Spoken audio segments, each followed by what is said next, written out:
The stories never stop coming out of the Middle East at the moment. Apparently Hezbollah's announced they've got a new leader. I'd keep that to yourself if I was you. They don't tend to stick around for very long.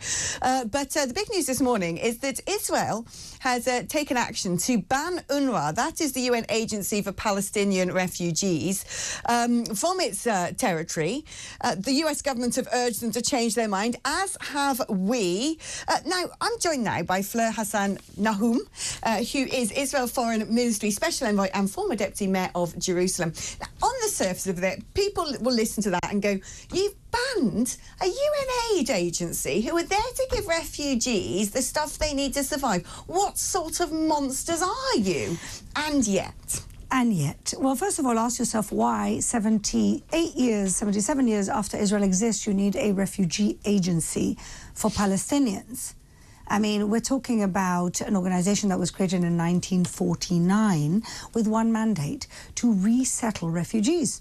They haven't resettled one refugee. Second question is, why are people 4 generations in still considered refugees?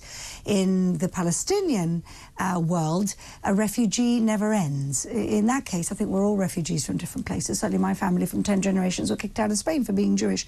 I don't walk around saying that I'm a refugee from Spain, do I?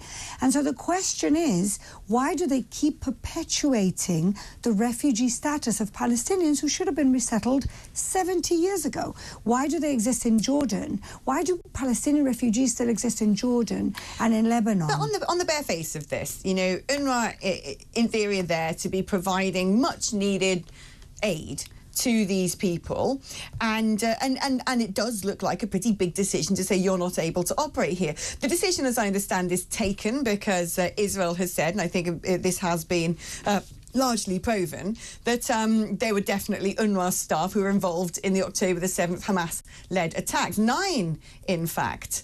There's been a long-time suspicion that, I mean, Hamas's leader killed in Lebanon last month was found to have worked for UNRWA, that there's been this relationship between Hamas and UNRWA. And so I have sympathy with Israel saying, we don't trust you anymore to do the job you were doing. But surely that job still needs to be done. Absolutely. So let's talk about October 7th. And you're quite right. There are Hamas, 20% of UNRWA staff members are Hamas. So they're part of a terrorist organization. UNRWA has actively facilitated and enabled the terrorism of Hamas. But even look further back, UNRWA is in charge of a school system that is teaching Palestinian children to hate Jews, to hate Israel, and the best thing that they can do with their lives is become martyrs for the cause. This is a poisonous school system that is taking us further away from peace and not closer to peace. So UNRWA is rotten to its core, and nobody actually believes they're doing the job. On top of that, what's going on with the aid right now? There are tons and tons of aid that are not being distributed by UNRWA because Hamas is actually stealing it, because UNRWA is complicit with Hamas in stealing it. You speak to the Palestinian people in Gaza and they're like, why is a bottle of mineral water $20 in Gaza? Why do they have to wait for Israeli soldiers to give them bottles of water? Because UNRWA is complicit with a terrorist group that is taking advantage of his own people, stealing the aid that the UNRWA is supposed to be distributing, and on top of that, using UNRWA facilities to hide terrorists and terrorist infrastructure. So what is Israel going to do to make sure that much-needed food and water is getting to civilians there who may not be anything to do with Hamas, who are caught in the crossfire in sort of quite apocalyptic-looking scenes when we do have a glimpse into what's going on in Gaza? They desperately need children, women, men. They desperately need aid. Yes. How is that going to be given to them if you're turning around and saying no more UNRWA? Well, first of all, UNRWA is not doing that job. So the argument that, oh, who's going to do it? They're not doing it. There's many wonderful aid organizations. We see them all over the third world. We see them in Africa. The UN itself has other agencies that can provide aid. The Israeli government has given itself 30 days to find alternatives for aid, and alternatives are always found. What we can't keep thinking, this circular kind of thought process, well, without UNRWA, there's no aid. With UNRWA right now, there's no aid. So what's the point of having an organization, a UN organization, that is actively enabling terrorists to keep terrorizing its own people? So why is it that so many Western nations think that this is a catastrophic decision? Let's talk about the US State Department. A spokesman there says, we urge the government of Israel to pause and further consider implementation of this legislation to ensure UNRWA can effectively carry out its mission and facilitate humanitarian assistance. Implementing the legislation risks catastrophe for more than 3 million Palestinians who rely on UNRWA for essential services. Other Western nations, Spain, Ireland, Norway, Slovenia, have condemned the move, calling UNRWA's work essential and irreplaceable. The UK has said UNRWA is the only agency able to provide adequate humanitarian aid to Gaza. All of these countries wrong. Well, first of all, the US is kind of hypocritical because they stopped funding UNRWA the minute they found out that UNRWA was full of Hamas terrorists. So they haven't restored the funding. The UK, on the other hand, did stop UNRWA funding. And then Lamy restored UNRWA funding, again, under this false claim that they're the only organization in town. That's like saying, Alex, let's let the mafia rule the streets of East London because they can keep law and order. You do not keep funding and enabling people who are funding and enabling terrorists. Is there at least going to be some sort of transition to make sure that this does not disrupt in any way, shape or form critical aid from getting into a war zone where people desperately need it, who can't be the victims of a political decision? I think what people have to understand is that UNRWA is part of the problem. They're not the solution. And other solutions, what I've learned in my short political career is there's never a vacuum. So when you need another solution will be created, will arise. There's many wonderful aid agencies around the world who are actually doing their jobs rather than facilitating terrorists, which is what UNRWA have been doing for 80 years now. Now, more news today is Israel has captured 100 October the 7th Hamas terrorists in a hospital raid. They say that Hamas was heavily embedded inside this hospital in northern Gaza, using its offices and ambulances for their terrorist operations. That's according to an ambulance driver, and that's reports coming from Israel. So 100 more Hamas terrorists apparently now captured. How many more is there to go until actually this war is called off? You've got rid of their leader. Gaza's looking a bit of a pickle. It's looking a bit of a mess. At what point is it going to be enough that Israel says, OK, we can lay down our weapons? We know that the promise in the beginning has been we're going to eliminate Hamas. What does that look like? When will that happen? 101 hostages, including a 1.5-year-old baby, are in there. 80-year-old men and women, mothers, women who we know are being sexually harassed and raped. They come home and this war is over. Do you have any indication about any sort of assurances of life from... No, we have proof of life from some of them, but that's already old.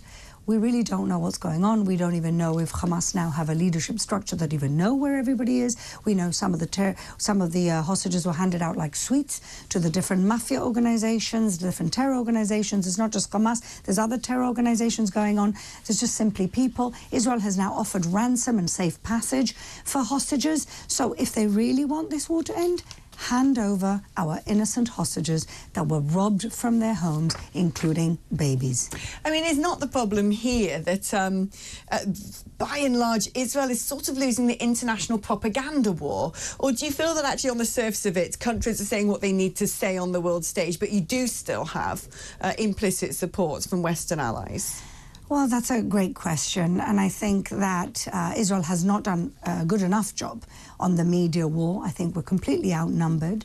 I think that people fall into this very easy and lazy definition of what's really going on there. They don't understand that the Islamic Republic of Iran, who just actually executed an American citizen yesterday, is behind funding and aiding and abetting Hamas, doing the same thing with Hezbollah. People kind of look at this as a micro conflict of Israel, the Palestinians. What they really have to do is zoom out and see there's a much bigger civilizational clash going on between jihadi Islamic terrorism and the free world. And when people actually wake up to that reality, they'll understand that Israel is the only country with the courage to fight the war that needs to be fought today. Do you think that actually Western nations, the governments, the security services and militaries in Western countries actually do understand this? Do you feel reassured that there is enough support when it comes to the conducting of some of your operations, let's say in southern Lebanon, that there have been, to some degree, aiding and abetting by American entities there, or do you feel that you've been essentially abandoned on the world stage and are having to do this by yourself with one hand tied behind your back? No, I don't think we're abandoned. I think that the countries, and certainly their military establishment, know exactly what we're fighting, because they did ISIS in the region, and so they understand exactly what we're up against. They also understand that we, in terms of the numbers in such a horrible urban warfare environment, our numbers of casualties are the lowest that any war has been for 100 years. So they can villainize us as much as we want. The facts are the facts, and I think that people actually, especially in the establishment, they talk out of two mouths. They have to kind of pay a lip service to maybe some part of their woke left-wing electorate, but on the other hand, they understand that we're doing the job that needs to be done, and if we don't eliminate terrorism, then what message does that send to the world in terms of their own battles with their own internal terrorists? Do you think Benjamin Netanyahu is concerned about who might end up in the White House next year, that actually Kamala Harris could be a huge disadvantage to Israel's quest compared to Donald Trump? Well, let's see what happens next week. But what I can tell you is that, unfortunately, in terms of the Democratic Party and their doctrine in the Middle East, has certainly been, in terms of Iran, one of appeasement. This came with Obama. And they have to wake up and understand that the Islamic Republic of Iran is not just a threat to Israel or our region, it's also a threat to the free world.